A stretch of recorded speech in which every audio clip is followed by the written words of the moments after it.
yang gue tahu itu Timothy kan juga teman sama lu kan kemarin juga pergi ke acaranya dia kan yang di World Corner itu kan, dan lu juga duduk di row VIP lah bareng sama Pak Oscar, Andrew, Prof Kakak dan Prof Kakak lagi tadi gue bilang Prof Kakak ya dan lain-lain.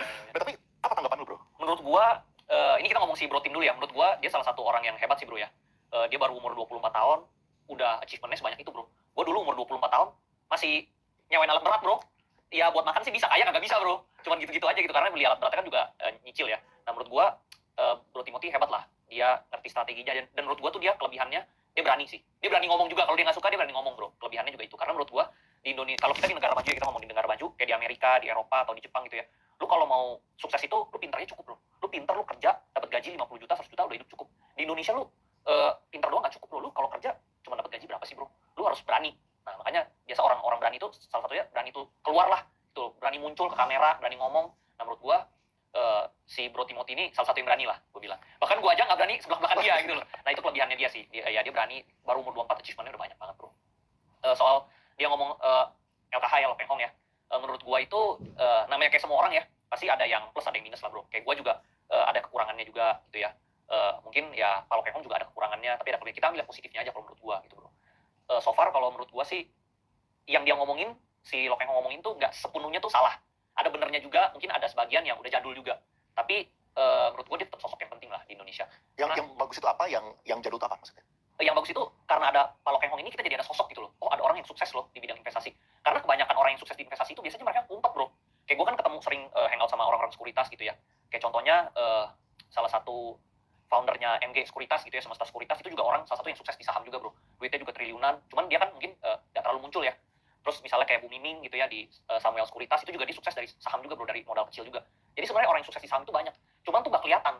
Nah dengan adanya Pak Lo Peng Hong sebenarnya jadi kita tuh ada panutan yang bisa kita contoh gitu. Dan yang dia ajarin sebenarnya nggak sepenuhnya salah bro. Sebenarnya yang diajarin itu kan simpelnya value investing ya bro ya.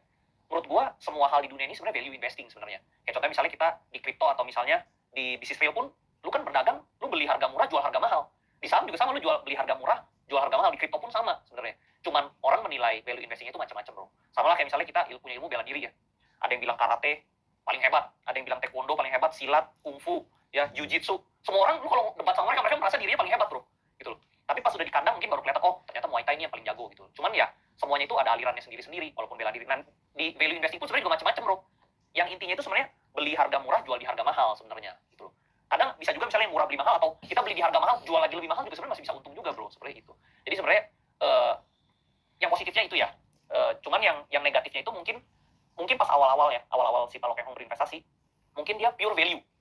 Kayak contohnya dia masuk United Tractor, dia masuk INKP, itu benar-benar value. Dari kecil jadi gede, duitnya jadi banyak gitu. Nah sekarang begitu duit dia udah gede, tentunya dia pakai koneksi dia dong bro. Kayak contoh lah kita berbisnis awal-awal nggak ada koneksi kan, ya kita ya jualnya serabutan. Tapi begitu ada koneksi, ya kita pakai koneksi kita dong. Nah menurut gua Pak Lo Peng Hong gitu. Cuman mungkin ini yang dia tidak ceritakan. Kenapa yang nggak diceritakan yang bagian ini? Apakah ini sesuatu yang seharusnya tidak boleh, atau dia tuh tidak menceritakan soalnya kebanyakan retail kalau diceritain juga nggak nyambung, makanya dia ceritain yang value investing aja gitu. Nah itu mungkin kayak kurang etis. Karena contohnya misalnya kayak saham yang dia pegang dulu-dulu gitu ya, itu naik gitu bro. Contohnya batu bara apa naik. Tapi ada juga saham yang dia pegang itu murah, tapi murahan terus nggak naik-naik bro. Kayak contohnya misalnya ini kalau lu nggak suka di sensor aja ya, misalnya BMTR gitu loh. Udah 200 naik, dia selalu turun lagi, udah naik turun lagi. Padahal sahamnya PI-nya murah, BV-nya murah, selalu earning per share-nya juga naik terus, pendapatannya meningkat, tapi kok nggak pernah bagi dividen, tapi kok sahamnya turun terus. Padahal di dalam situ juga ada Pak Lo Peng Hong. Harus kan hype dia naik dong. Yang saham-saham lain yang nggak ada siapa-siapa aja bisa multi bagger gitu ya. Kok lu yang udah superstar murah kok nggak naik-naik?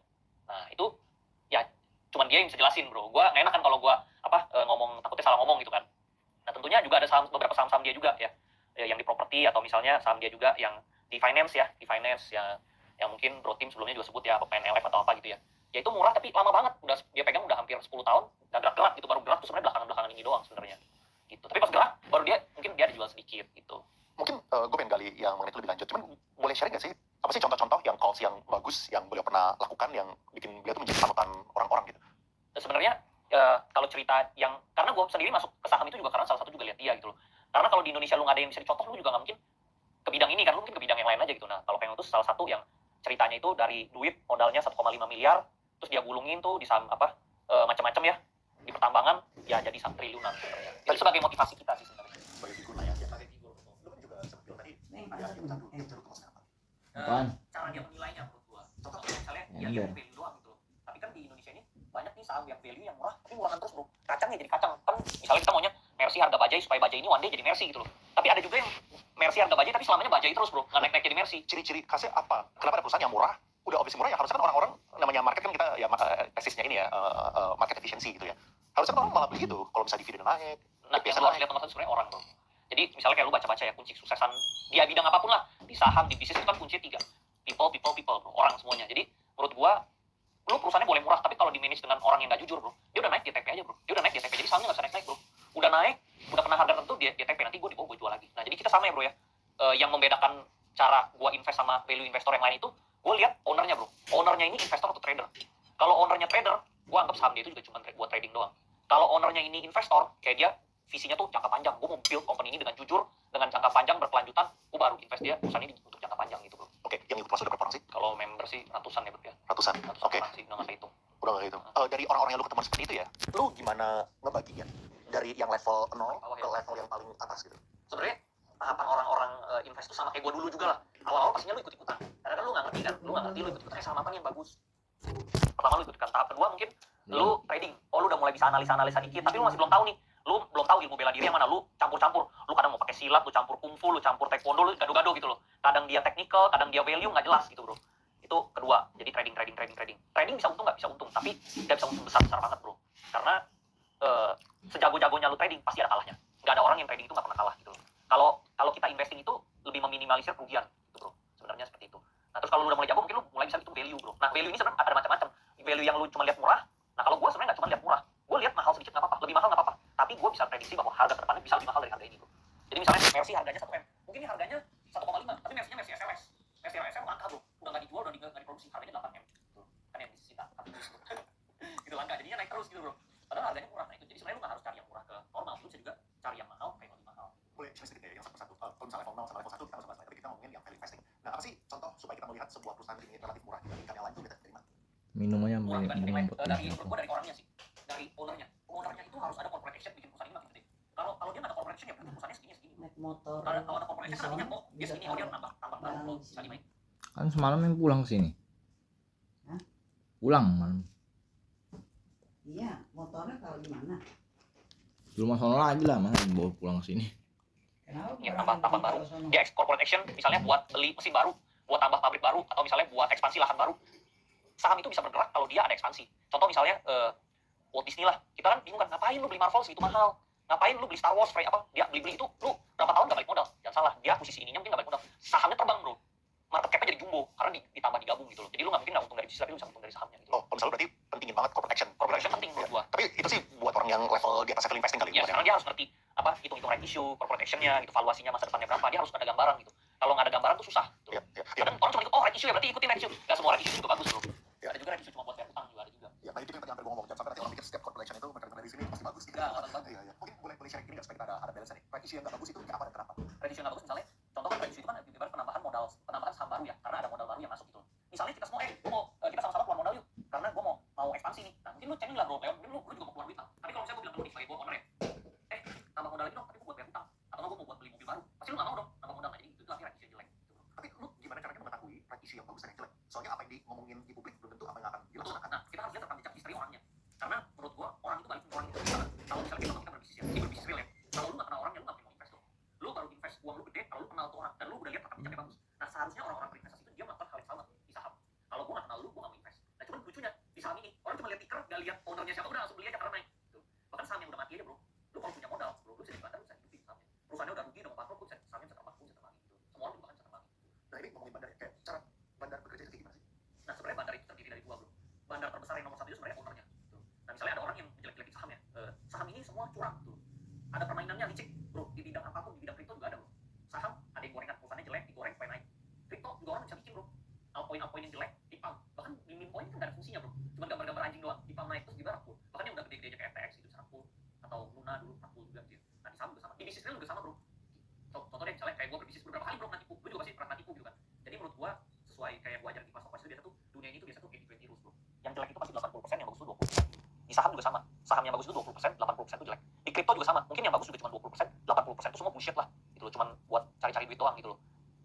Ponzi lah, naik-naikan. Ya sebenarnya semua sama bro, di ini juga sama, di bisnis real juga ada orang yang bikin bisnis ponzi kan, sama juga bro, itu orang-orang yang nggak jujur. Nah Di bidang apapun banyak orang yang nggak jujur bro. Di saham bisa nggak jujur, di kripto bisa nggak jujur, di bisnis juga bisa nggak jujur. Karena gue udah alamin tiga-tiganya. Terus balik kalau misalnya ke cara bandar bekerja, itu gimana caranya mereka bikin mereka sendiri tambah cuan? Nah, bandar tadi ya, gue balik ke tadi, bandar itu ada dua bro. Satu yang terbesar tuh ownernya. Jadi ownernya ini bandar nomor satu, kenapa? Karena dia pegang barang paling banyak. Nah, sama kayak misalnya di kripto, bandar terbesar juga dia yang ciptain koin. Kan dia punya koin paling banyak bro. Dia bisa rakul lu gitu loh. Nah, nomor satu owner.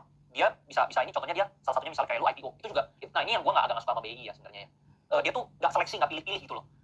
Banyak perusahaan-perusahaan yang jelek itu bisa IPO, bisa listing gitu loh. Padahal perusahaannya nggak bagus-bagus amat, nggak ya cuman asal-asal listing gitu loh. Akhirnya cuma dia tarik sahamnya arah berapa kali, udah itu dump sampai ke 50. Naik setiap kali IPO naik, udah itu dump, naik udah dump. Itu banyak yang seperti itu. Udah 50 sekarang ₹1. Nah, terus udah gitu dia bikin peraturan bisa balik ke 1 gitu loh. Nah, orang yang ini bro apa? Misalnya gue owner nih. Saham ini kan tidur di 50 kan. Gue sengaja nggak terbitin laporan keuangan biar gue dapat pemantauan khusus. Udah itu gue langsung dapat turunin langsung dari 50 langsung 1 jebret. Gue beli buyback aja di 1 bro. Lu menguntungkan bandar dong kalau kayak gitu. Maksudnya menguntungkan ownernya, tapi si retail ini kan rugi semua. Nah, itu yang gue gak suka sebenarnya. Tapi sebenarnya di kripto juga sama bro. Orang juga bisa bikin kripto asal-asal rakul. Nah, sebenarnya sama. Gue pengen ngertiin itu ya. Yang sebenarnya spiritnya itu apa sih yang sampai harga itu bisa jadi 1? Kayak pasti kan kalau misalnya regulator mengeluarkan kebijakan, mungkin mereka mikirnya bakal menjadi sesuatu yang bagus gitu kan. Spiritnya lah. Maksudnya bukannya masalah outcome-nya ini akhirnya jadi jelek atau bagus ya. Gue juga tidak setuju dengan ini. Tapi spiritnya apa gitu aslinya? Spiritnya gue juga bingung sebenarnya. Ya, karena dari semua orang yang gue temuin gak ada satu pun yang setuju bro. Gak ada satu. Gak pernah. Gue ketemu sampai fan gede juga. Ini gila nih, apa sih yang mereka aja bingung bro. Oke. Gitu loh. Ini mereka kayak pro ke inilah, ke owner gitu, ke owner perusahaan. Satu dia bisa beli lagi, dia tinggal farm lagi. Gitu. Jadi murah kan dia buybacknya. Ya harusnya kan regulator kalau misalnya mau membuat kebijakan ngobrol sama aku. Ya mengamankan investor gitu Iya. kan harusnya. Dan juga yang ngobrol sama ini kepentingan investor apa gitu kan. Nah, tapi tugas kita sebagai investor ya, kita jangan masuk yang gorengan 80% ini. Jangan masuk saham-saham yang IPO. Kayak contohnya kan ada quote-nya Warren Buffett, ada orang yang menang judi. Bukan berarti lu harus ikutan berjudi gitu bro. Nah, sama ada orang menang yang goreng-gorengan gini, bukan berarti lu boleh ikutan goreng-gorengan. Lu harus pikirin resikonya.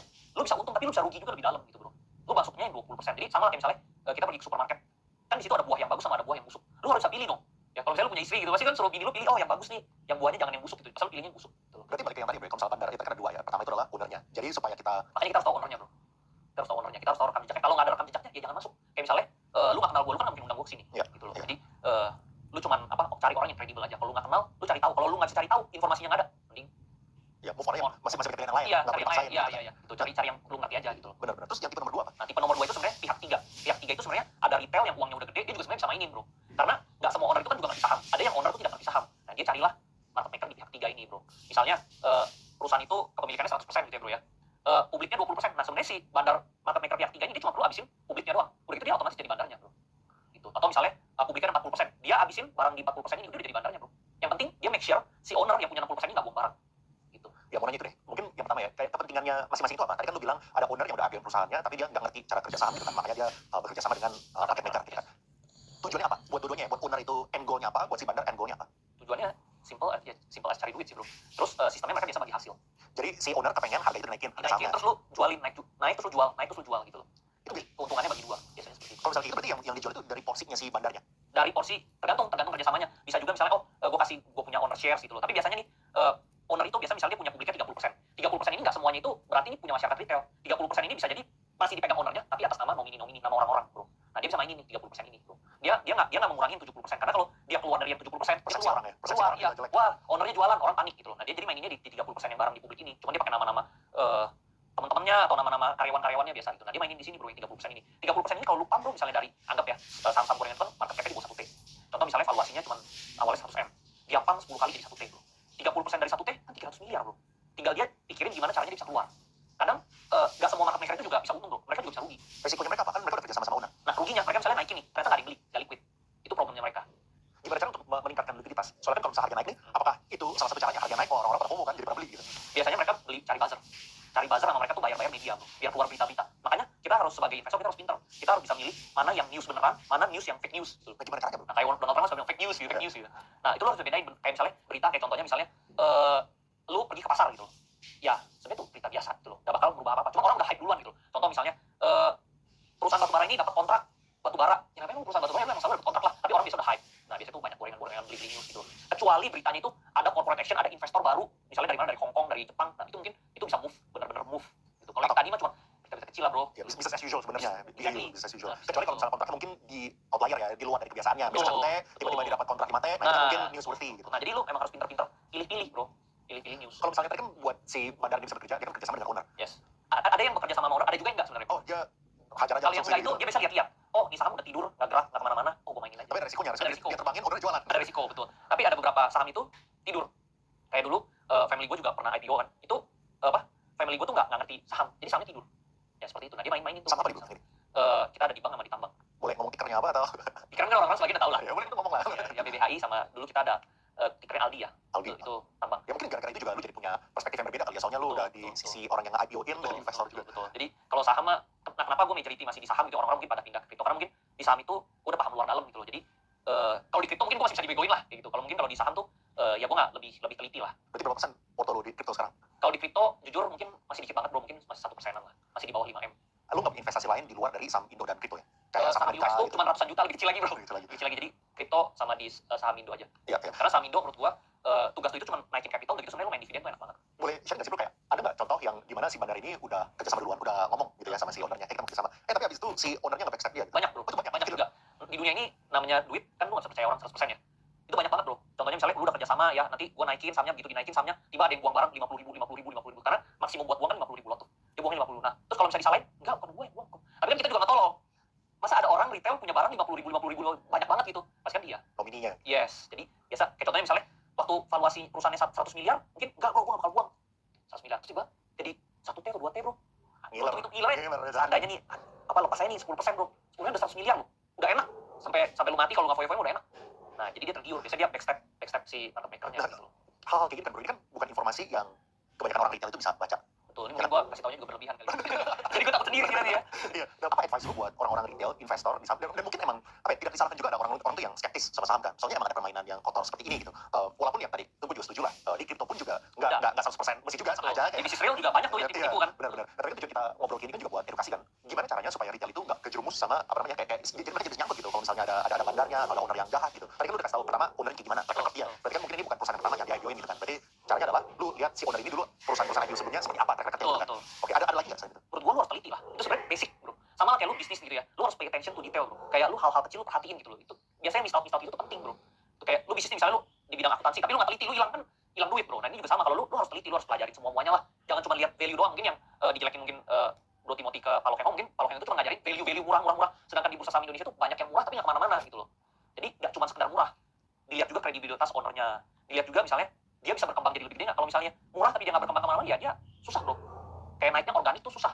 Kalau ada competition kan rame, cepet naiknya gitu bro. Itulah alasan gue bisa lebih cepat compoundnya. Jadi kalau misalnya dulu mungkin Pak Lokeng portfolionya bagus, ya belakangan kenapa portfolio gede, karena gue bukan cuma sekedar value, gue juga lu harus tambahkan yang lain-lain lah bro di situ. Tapi lu nggak tergiur ke Bitcoin bro, kan udah naik berapa tuh? Tahun lalu sih 15.000, sekarang lebih 300%. Nah, Bitcoin sebenarnya gue masuk sih bro, gue masuk di tapi banyak kan trading di 68.000, terus gue jual di 72.000, terus dia turun ke 62.000, gue jual lagi ke 65.000, overall cuan terus sih. Cuan adalah ratusan adalah.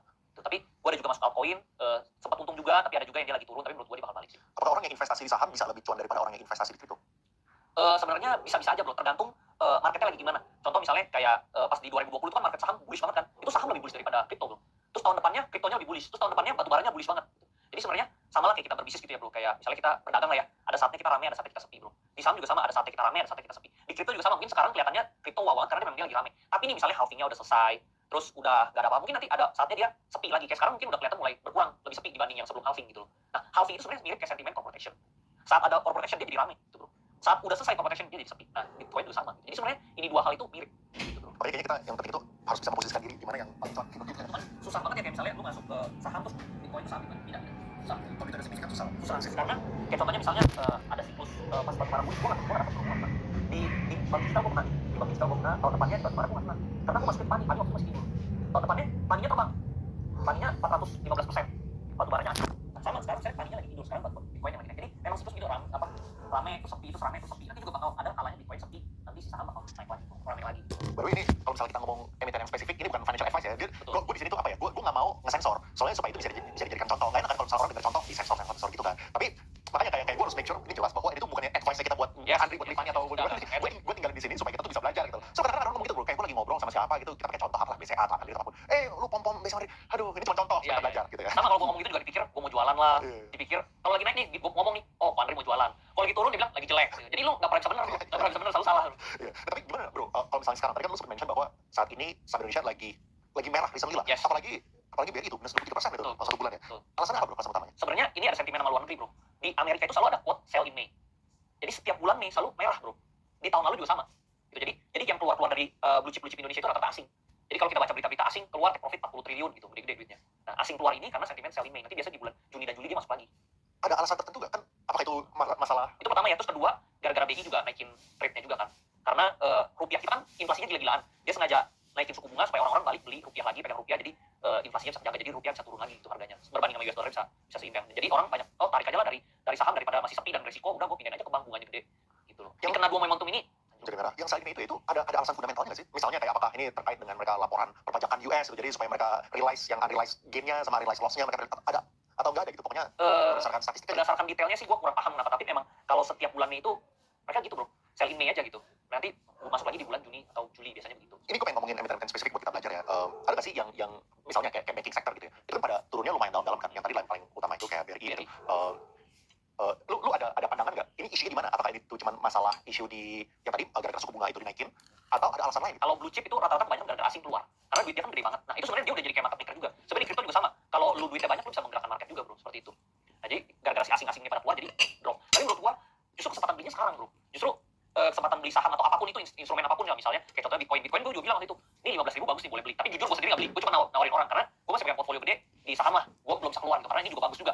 Ada dua-dua bagus bro. Jadi ya susah gua pilih ini. Tapi kalau misalnya lu belum tahu masuk apa, lu merasa Bitcoin, maksudnya lu merasa kripto lebih yakin, udah masuk aja Bitcoin gitu. Terus contohnya misalnya kalau kita lihat fund-fund gede kayak misalnya BlackRock gitu ya, semua mereka juga cuma masuk ke Bitcoin doang, mereka nggak masuk ke Bitcoin kagak bro, masuk ke Bitcoin doang. Gitu. Nah kalau BRI justru pas turun ini kesempatan beli bro. Ya, Justru turun tuh time to buy. Justru jangan lu naik, lu beli gitu loh. Justru turun tuh beli. Justru kalau misalnya kayak saham-saham bagus, justru lu pengen rontok supaya lu bisa beli di bawah, nanti dia naik lagi pump gitu loh. betul. Ya itu kan kebanyakan orang kalau misalnya Turun malah takut. waktu naik pada mau beli. Oh iya.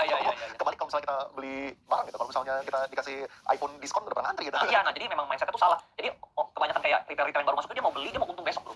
Namanya berinvestasi itu lu beli sekarang buat untung berapa bulan depan atau lu tahun depan baru untung. Itu namanya investasi. Kalau lu beli sekarang lu mau untung besok, lu jangan berinvestasi, lu pergi kerja bro. Lu pergi kerja akhir bulan lu dapat gaji, lu dapat untung. Atau lu jualan something lah. Lu jualan something lu ya bisa dapat untung cepat besok atau lusa. Tapi namanya berinvestasi gak bisa selalu beli sekarang. Yang ujungnya lu pasti kalau trading lu menang kalah ujungnya lu kalah bro. Nah ini tapi menarik ya bro, ini gue harus bahas juga supaya jangan sampai ada miskonsepsi. Harga turun itu pasti bagus, kayak contoh Unilever gitu misalnya kan. Dia kan juga turun, orang pikir buy the dip, ternyata dipnya nggak selesai gitu. Nah, problemnya Unilever bro, itu yang orang buy the dip itu karena dia orang teknikal rata-rata, dia merasa ini udah paling bottom. Tapi kalau orang-orang yang bisa baca fundamental itu, gue melihat Unilever nggak menarik, karena pendapatan dia menurun terus, earning per share-nya tiap tahun turun. Jadi menurut gue udah bisa prediksi dia bakal turun lagi lebih dalam. Ya. Jadi kalau lu bisa prediksi earning per share pendapatannya, dia bakal turun lagi lebih dalam bro. Ya. Jadi kalau lu udah paham luar dalam sebenarnya di saham tuh lu nggak bisa dibohongin gitu. Ya berarti itu ya tadi kalau harga turun kita harus lihat juga fundamentalnya. Yes. Intrinsic value-nya berubah nggak? Yes. Kalau misalnya nilai intrinsiknya itu ikutan turun, ya itu berarti menarik gitu kan. Nah, Tapi kalau misalnya bro Leo boleh buka saham. Udah benar gitu ya. Jadi benar kalau fundamentalnya bagus terus tapi sahamnya turun, itu baik bro. Sesimpel itu gitu loh. oke, terus kalau misalnya ini bro, ini gue kemarin lihat di IG salah satu saham yang paling banyak dimiliki oleh masyarakat itu jadi Yang nyangkut banyak. pertama nyangkut banyak, kedua mungkin jumlah sahamnya luar biasa banyak bro. Iya, Kan iya. brand yang 1 juta, brand bukan BRN ya, brand ini merek yang 1 juta umat pada kenalin lah gitu, makanya mungkin mereka beli gitu. Pandangan lu terhadap tech stocks itu kayak gimana? Indo. Indo. Menurut gua kurang menarik. Kalau menurut gua kalau di Amerika itu blue chipnya itu tech di Amerika. Tapi kalau di Indonesia itu menurut gua blue chip itu banks, finance. Kenapa sektor teknologi di Indonesia itu menarik? Nah, contoh ya, atau gue tanya lebih dalam lagi. Sektor teknologi ini kan kalau misalnya di Amerika ya, itu sangat dimaklumi kalau misalnya perusahaan teknologi itu rugi, sangat dimaklumi gitu. Bahkan kalau misalnya kita lihat awal-awalnya Amazon segala macam itu biasanya rugi dulu dan mereka one day bakal naik gitu kan. Nah, kenapa pemahaman seperti itu nggak berlaku di Indonesia? Nah karena kalau kayak Goto, Bukalapak itu pembukuannya aja jelek bro. Masih minus, masih ruginya juga nggak main-main. Lebih dari 5 triliun ya kalau nggak salah ya. Gua lupa ingat exactnya. Perusahaannya masih rugi, terus udah gitu yang jeleknya lagi bro. Kepemilikan publiknya tuh banyak. Jadi saham itu cuma bisa naik kalau publik ini sama-sama beli gitu loh. Tapi kalau misalnya ada yang beli, ada yang jual, ya lu nggak kemana-mana bro. Jadi sebenarnya sama lah kayak kita bisnis kan supply and demand ya. Di saham atau kripto pun juga supply and demand bro. Kalau demandnya banyak, harga terus supply-nya dikit, naik. Tapi kalau misalnya supply-nya banyak banget kan di Goto supply-nya banyak banget tuh. Ya siapa bro yang bisa makan segini banyak? Ibarat badan gua segini tapi dikasih porsi makan segini. Ya nggak bisa habis bro. Nah sama dia juga sama. Ini mau kemana, Bu? Kamu mau kemana-mana? Ke gereja nyari. Kamu mau nggak lihat Emang ini hari apa? kenaikan Tuhan Yesus? Bukannya hari Kamis? Ya, ada Kamis. Kamis Ini mobil libur lah. Hah? mobil nggak dipakai kan? Enggak. Kunci orang mah. Kamu belum. Kamis kan hari ini kan Nggak pergi kan? hitam tanggalnya. Wih, merah. Merah. Yang merah aja lu. Kenapa dia susah naik? Karena buat gerakin tuh butuh uang banyak banget bro. Setiap kali dia naik ada yang buang, setiap kali dia naik ada yang buang. Jadi susah. Jadi kalau contohnya misalnya orang bilang bisa nggak Goto, contoh teman gue ya ada yang nyangkut di Goto gitu dari IPO gitu, dia nggak mau jual. Iya Diamond Head tapi salah. Bilang tunggu nanti balik baru gue jual, nah itu salah bro. Goto buat balik lagi nggak tahu kapan. Mendingan lu cut, lu pindahin. Misalnya contoh kerugian lu berapa? 50% deh. Lu tinggal cari saham mana yang kira-kira bisa balikin kerugian lu, berarti naiknya 100%. Daripada lu nunggu Goto 100%, impossible bro. Dengan barang sebanyak itu, market cap yang udah ratusan triliun, susah banget. Itu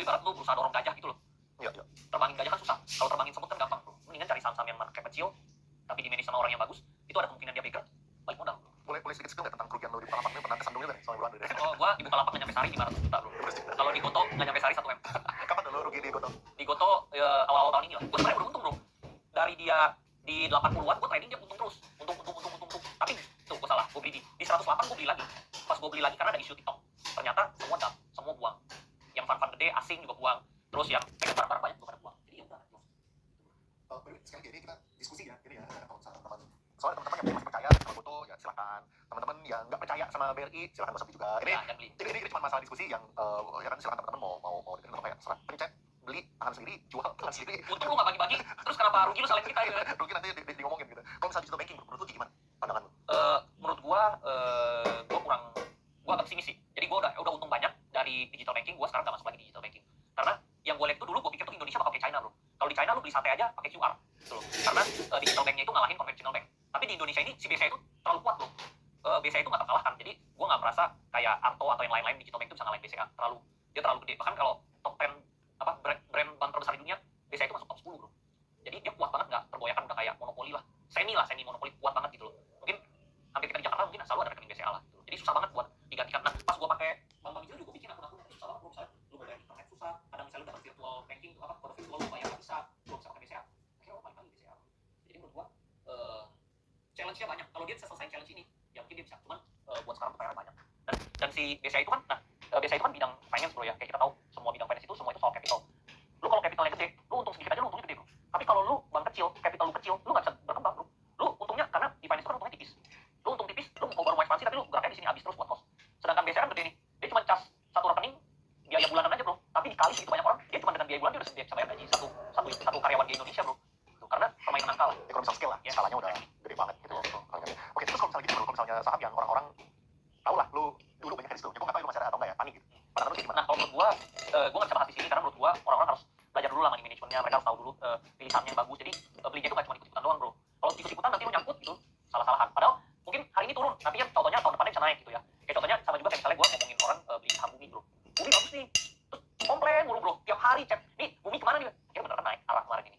Jadi 100 lebih gitu loh. Sama lah, jadi lu harus tahu dulu lah basicnya, lu ngerti money managementnya segala macam baru pemilihan sahamnya lah. Jadi itu nanti lah kalau udah ngerti baru kita mungkin ngomong di komunitas kita gitu ya. Oke, jadi advice berarti bagi komen. Tadi kalau diskusi masih bullish. Menurut gua Bullish ya. alasan lagi mungkin kalau kita lihat awal ya dia dari bulan Januari sampai Juni itu 400% yang di akhir bro. Jadi lalu juga mereka itu perlu waktu sabar ya. Bisa sekarang dikit bisa cepat. Ini yang ngomong. Bullish ya. Kemarin terakhir di podcast yang terakhir teman yang komen, Pak Ima, bisa ini juga. Lalu kan juga your bank juga kan jadi sama. Tapi kali dulu masih kecil kok. Ini belum ikut campur. Ya, dan menurut itu apa ya pandangannya ya mungkin belum kenal buat ngomong seperti itu ya namanya juga punya BDAI ya pasti bisa jadi di BDAI dan contoh lah menurut itu. Nah, kalau itu kok sebenarnya setuju sebenarnya bro. Kayak contohnya misalnya kita ngomong kayak dulu ya. Cuma sebenarnya orang bilang kalau lu udah terlalu jauh dalam satu hal bro, orang pasti bilang lu itu curang. Bisa padahal enggak gitu loh. Kita ngomong dari awal dulu ya, misalnya Apple gitu ya. Di Apple tuh orang bilang gua bisa multimeter di Apple kan multimeter tahun di Apple yang 2000 sukses. Orang bilang gua bisa bro. Karena dia kan emang di background banking, orang selalu punya excuse bro. Dia kan background banking dia sudah kenal orang. Gua nggak tahu portfolio, gua nggak tahu background bro, gua nggak tahu siapa mereka. Gua cuma tahu rekam jejaknya bagus karena si Jerry tahu siapa aja dia tuh dulu direkturnya di dari mana CEO-nya tuh dia bikin reviews dari nol. Jadi rekam jejaknya bagus.